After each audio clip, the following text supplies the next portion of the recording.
তেওঁ কোন আছিল? মইতো প্ৰথম উশাহটোকে ল'ব পৰা নাছিলোঁ আৰু তেওঁৰ উশাহবোৰ ঘন হৈ পৰিছিল। মোৰ প্ৰথম খিলখিলনি শুনাৰ লগে লগেই গোটেই হাস্পাতালত ৰসগোল্লাৰ ৰস বৈ পৰিছিল। মনত নাই মোৰ প্ৰথমে কাৰ কোচত মোৰ নগ্ন দেহ পৰিছিল, কিন্তু হয়তো তেওঁৰে হাতেৰে মোৰ কপালত প্ৰথম আশীৰ্বাদ ফুৰাই দিছিল। হয়তো খাবলৈ আমাৰ ঘৰত খুব কম কিছু বস্তু আছিল, তথাপিও খেলনা বস্তুৰে ঘৰখন সজাই তুলিছিল তেওঁ। নিজৰ সপোনবোৰ আধাতে ধ্বংস কৰি তেওঁ মোৰ সপোনবোৰ পূৰাবলৈ ধন সাঁচি ৰাখিছিল কোনোবা ডাকঘৰ নাইবা অজান প্ৰতিষ্ঠানত। কোন আছিল তেওঁ? শব্দৰ মায়াজালৰ পৰা তেতিয়াও মই অজান আছিলোঁ। কাম, সমাজ নাইবা বন্ধু সকলোবোৰ বাদ দি কেৱল মোৰ সুখৰ হাঁহিটোৱে তেওঁৰ জীৱন আছিল। কেতিয়াবা প্ৰখৰ ৰ'দত তেওঁৰ চেহেৰাটো তপতাইছে, নাইবা কেতিয়াবা বোকাৰে লুতুৰি পুতুৰি হৈছে, কিন্তু ঘৰলৈ আহি হাতী ঘোঁৰাৰ খেল দেখুৱাই মোক বুকুৰ মাজত সাবটি ৰাখিছিল তেওঁ।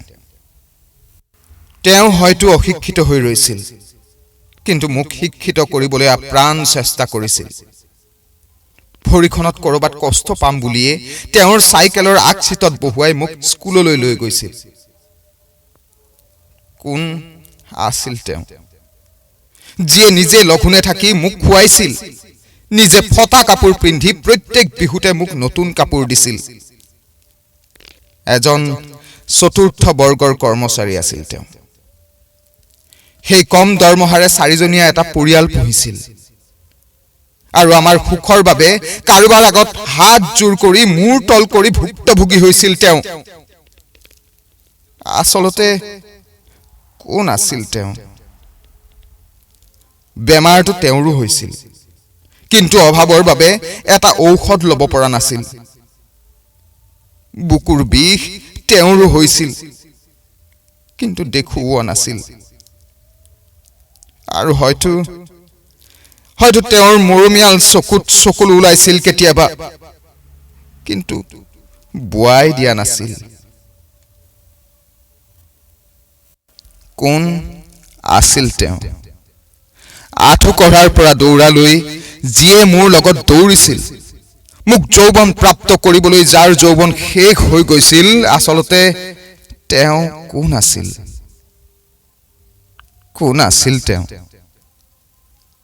যেতিয়ালৈকে মই তেওঁৰ বিষয়ে জানিবলৈ লওঁ, যেতিয়ালৈকে তেওঁক বুজিবলৈ লওঁ, তেতিয়া বিধাতাই এনে খেল খেলিছিল, মোৰ মূৰৰ ওপৰৰ এখন এখন চাদ ছাই হৈ পৰিছিল।